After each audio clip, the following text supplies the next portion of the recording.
दिल अपना लुटाना है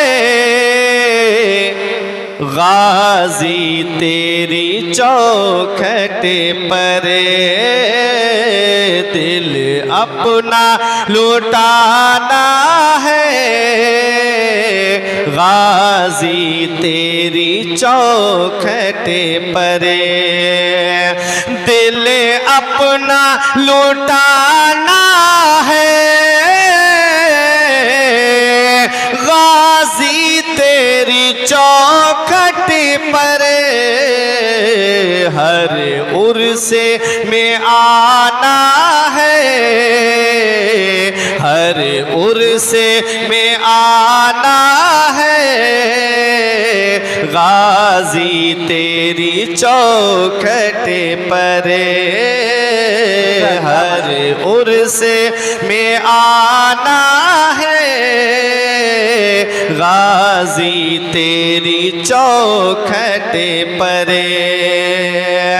अब शेर मुलाहिजा फरमाए, जिसे सबने है ठुकराया उसे तुमने है अपनाया, जिसे सबने है ठुकराया उसे तुमने है अपनाया, दुखियों का ठिकाना है, दुखियों का ठिकाना है गाजी तेरी चौखट पर, दुखियों का नारे रिसालत मशलके आला हजरत फैजाने सीधे सालार मसूदे गाजी, फैजाने सीधे सालार मसूदे गाजी, नारे तकबीर नारे। दुखियों का ठिकाना है गाजी तेरी चौखट पर। और गाजी पाक के आस्थाने पे हमारे तारिक भाई ने हाजिरी दी थी। एक बार मैं गया था बहराइच शरीफ, तो भाई वहाँ मुलाकात हुई। तो गाजी पाक का आस्थाना जब दाखिल होंगे तो नाल दरवाज़ा पड़ता है। कभी आपने नहीं ध्यान दिया होगा या जिन्होंने ध्यान दिया होगा वो जानते हैं, कोई भी ऐसा सिक्का नहीं है जो उसमें लगा हुआ नहीं है। दिरहम हो, दीनार हो, हर कंट्री का सिक्का उसमें लगा हुआ है। ठीक है, अब जाएं तो ध्यान देना।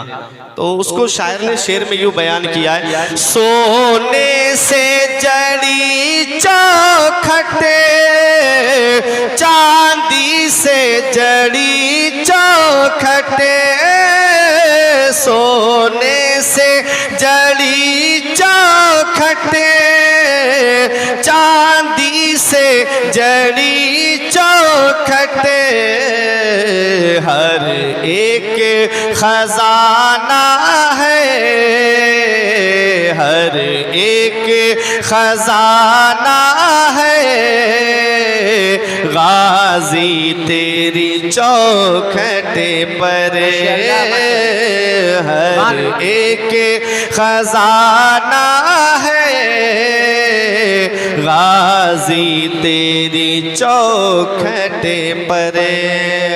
कलाम बहुत लंबा है, दुरूद पाक पढ़े, किसी और मौके पे इंशाल्लाह मुकम्मल सुनाएंगे। सिर्फ बरकतें हासिल लेने के लिए गाजी पाक की बारगाह में ये अशआर पढ़े थे। मोहब्बत से पढ़े, अल्लाहुम्मा सल्ली अला सय्यिदिना व मौलाना मुहम्मदिन व बारिक वसल्लिम सलातन व सलामन अलैका या रसूल अल्लाह सल्लल्लाहु तआला अलैहि वसल्लम। बख्शिश की राह मोमिनो आसान बना लो, बख्शिश की राह मोमिनो आसान बना लो, अपने लिए निजात का सामान बना लो। बख्शिश की राह मोमिनो आसान बना लो, अपने लिए निजात का सामान बना लो। दुनिया की किताबों पे नजर बाद में रखना, बच्चों को पहले हाफिज़े कुरान बना लो। दुनिया की किताबों पे नजर बाद में रखना, बच्चों को पहले हाफिज़े कुरान बना लो।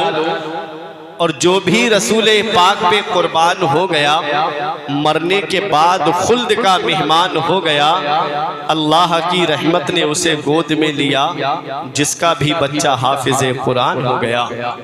अल्लाह की रहमत ने उसे गोद में लिया, जिसका भी बच्चा हाफिज़े कुरान हो गया।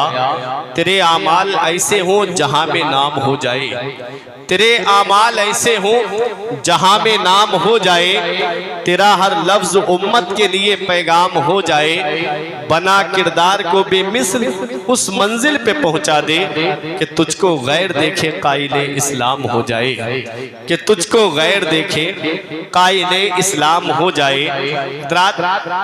ये प्रोग्राम जश्न दस्तारे हिफ्ज़े कुरान, आपने कभी गौर किया कुरान है क्या?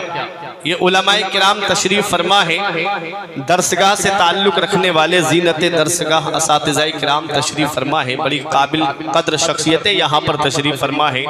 मैं इन उलमाए किराम की मौजूदगी में पहले ये बताऊं कि कुरान है क्या। अगर कुरान को क़रा यक़रअ क़रअन व क़िराअतन से मुश्तक़ माने तो इसके माना आते हैं ऐसी किताब जिसकी बार बार तिलावत की जाए, जिसकी तिलावत कभी ख़त्म न हो, जिसकी तिलावत कभी बंद न हो। आप दुनिया की और किताबों का जायजा ले लें और कुरान की अजमत को आप देख लें। जितना कुरान पढ़ा जाता है इतनी कोई किताब नहीं पढ़ी जाती, जितनी कुरान की तिलावत की जाती है इतना किसी भी किताब को नहीं पढ़ा जाता है। और ये हमारे कुरान की शान है, ये कुरान का एजाज है कि और किताबों को आप एक बार पढ़ेंगे या एक बार सुनेंगे, दोबारा आपका दिल नहीं करेगा उसको पढ़ने और सुनने के लिए। लेकिन ये कुरान की शान है कि जिसे जितना ज्यादा सुना जाए उतना ही मजा आता है, जितना ज्यादा इसको पढ़ा जाए उतना ही लुत्फ आता है। तो कुरान वो अल्लाह की किताब है जिसकी बार बार तिलावत की जाए, जिसकी तिलावत कभी बंद ना हो, जिसकी तिलावत कभी खत्म ना हो। अगर हम कुरान को क़रा यक़रअ क़रअन व क़िराअतन से मुश्तक़ माने तो इसके माना आते हैं वो किताब जिसकी हर बार तिलावत की जाए, जिसकी बार बार तिलावत की जाए। और कुरान को अगर हम क़रा यक़रअ क़रनन से मुश्तक़ माने तो इसके माना आते हैं मिलाने वाली, इसके माना आते हैं जमा करने वाली। हज़रात कुरान वो अल्लाह की किताब है कि जब बंदा कुरान की तिलावत करता है तो ये कुरान बंदे को मौला से मिला देता है, ये कुरान बंदे को रब से मिला देता है। मौला अली शेर खुदा फरमाते हैं, जब मेरा दिल चाहता है कि मैं अपने रब से बातें करूं तो मैं नमाज पढ़ने लगता हूं, और जब मेरा दिल चाहता है मेरा रब मुझसे बातें करे तो मैं कुरान पढ़ने लगता हूं। क्या बात है, क्योंकि कुरान अल्लाह का कलाम है।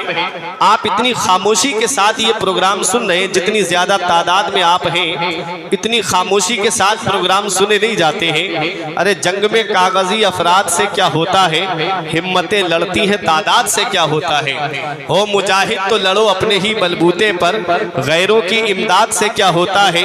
बेअमल दिल हो तो जज्बात से क्या होता है, और खेत बंजर हो तो बरसात से क्या होता है। आप जिंदा दिली का माहौल पैदा करें और जरा तड़प के बोले सुभान अल्लाह। असल में बात क्या है, ये हमारे मिंबर रसूल पे तशरीफ फरमा ये उलमाए किराम का काफिला, जब ये अकाबिर ही खामोश है तो इसलिए आप भी इनको देख करके खामोश हैं। लेकिन अल्लामा अहमद रजा मंजरी साहिब किबला जब तशरीफ लाएंगे तो ये भी बोलेंगे और फिर आप भी बोलेंगे। उनको बुलवाने का बहुत अच्छा हुनर आता है। बस संजीदगी के माहौल में चंद बातें आप कुरान के ताल्लुक से सुन ले। कुरान है क्या? कुरान अल्लाह की किताब है। अल्लाह ने छोटी बड़ी तकरीबन 104 किताबें नाजिल फरमाई। छोटी किताब को सहीफा और बड़ी किताब को किताब कहा जाता है। इनमें 4 किताबें बहुत मशहूर हैं, तौरात, ज़बूर, इंजील, कुरान मजीद। तौरात हजरत मूसा अलैहिस्सलाम पर नाजिल हुई, ज़बूर हजरत दाऊद अलैहिस्सलाम पर नाजिल हुई, इंजील हजरत ईसा अलैहिस्सलाम पर नाजिल हुई, और कुरान हमारे आका मोहम्मद रसूलुल्लाह पे नाजिल हुआ है। इन चारों किताबों में सबसे ज्यादा अफजलियत, सबसे ज्यादा बरतरी, सबसे ज्यादा फजीलत, सबसे ज्यादा बुलंद मकाम जिस किताब को हासिल है वो है कुरान पाक। क्योंकि कुरान वो अल्लाह की किताब है जिसके अंदर हर चीज का बयान मौजूद है, हर चीज का जिक्र कुरान के अंदर मौजूद है। वला रत्बिन वला याबिसिन इल्ला फी किताबिन मुबीन, कोई खुश्कतर चीज ऐसी नहीं जिसका जिक्र कुरान के अंदर मौजूद न हो।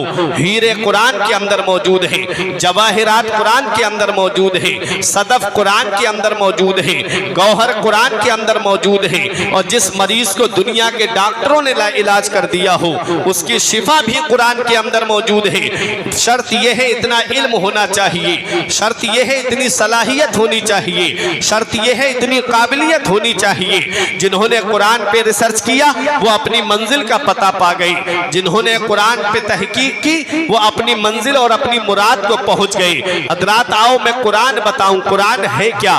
कुरान वो अल्लाह की किताब है। मेरे आका इरशाद फरमाते हैं जब बंदा कुरान की तिलावत करता है तो कुरान अल्लाह की वो मजबूत रस्सी है कि जिसका एक सिरा बंदे के हाथ में होता है और दूसरा अल्लाह के दस्ते कुदरत में है। ऐ मेरे प्यारे मुसलमानों, कुरान की तिलावत करते रहो।